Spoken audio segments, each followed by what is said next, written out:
We are driving right now to Bar Harbor, and the rain was meant to set in sometime around midnight, but decided to show up all at once right now. So it's pouring. That's okay, because when we get to Bar Harbor, it is supposed to clear up, and if it doesn't, that's okay too. We will just eat more lobster rolls if that's the case.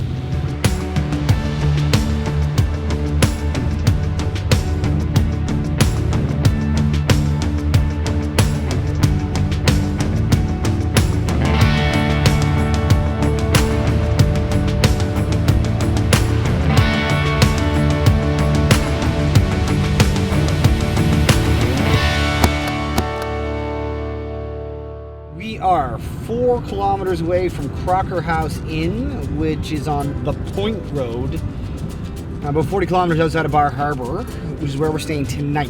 My name is Rich.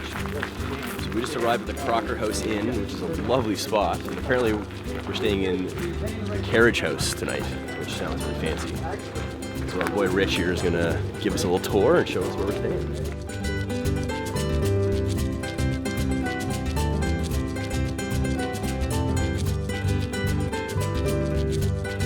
We are very nearly to Bar Harbor, and that is great timing because I think I speak for everybody in the car when I say I am very hungry.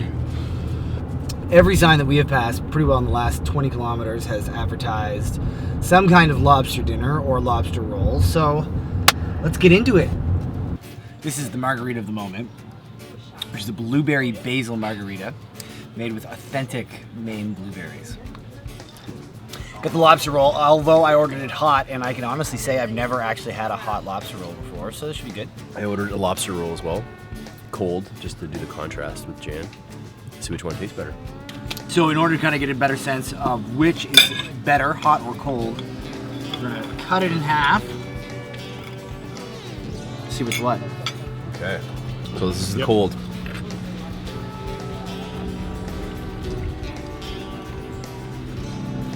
That's really good. Some nice spice are coming on there. Mayonnaise. Hot. Hot. Hot.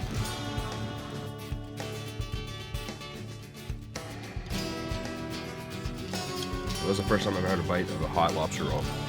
What's the verdict? It was good. I like the cold one better though. I have to disagree. I think the hot's the way to go.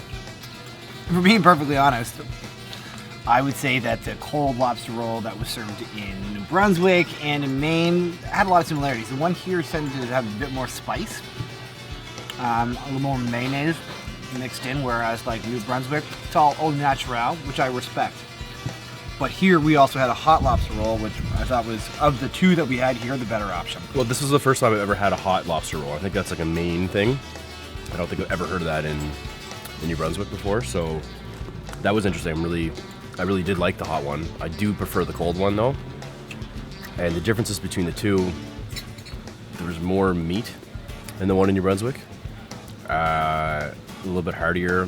Like Jan said, it was more au naturel, which I tend to like that a little more. But it's a tough call between the two of them. They're both pretty good.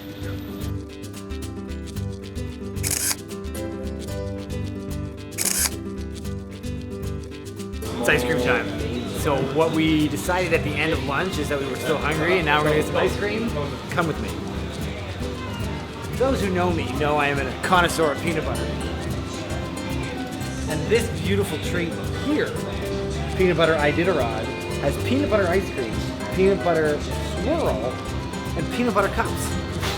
3 of the best things coming together for one awesome thing. All right.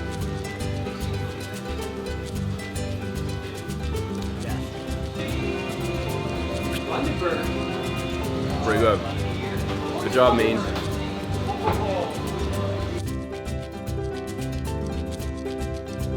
Just arrived to the Abbey Museum in downtown Bar Harbor, and this is an amazing place for a number of reasons, but the real guts of the museum here is around the Wabanaki people, and that really was made up of 5 separate tribes, one of which we are fairly connected to because that is the Mi'kmaq people, who largely were centered around Nova Scotia, but made their way down all the way to Maine. And that's so incredible incredible to me because it really just shows the breadth and the size of the society that existed here. The history on the east coast of Maine and Nova Scotia and Canada is very closely related. You can see this whole area here. We're on our way to get our first look at Acadia National Park before it gets too dark, because tomorrow is going to be a big day. This is our first time into Acadia National Park. We're doing the lazy man view right now, where we just park the car on the side of the road, and this is what we get. Which is amazing. Pretty cool. It's so interesting because it both reminds me so much of home and is very exotic and kind of foreign at the same time. I mean, this coastline really resembles a lot of the Atlantic coast of Nova Scotia, or New Brunswick for that matter. Yet it's kind of its own thing. The color of the rocks, the color of the sea.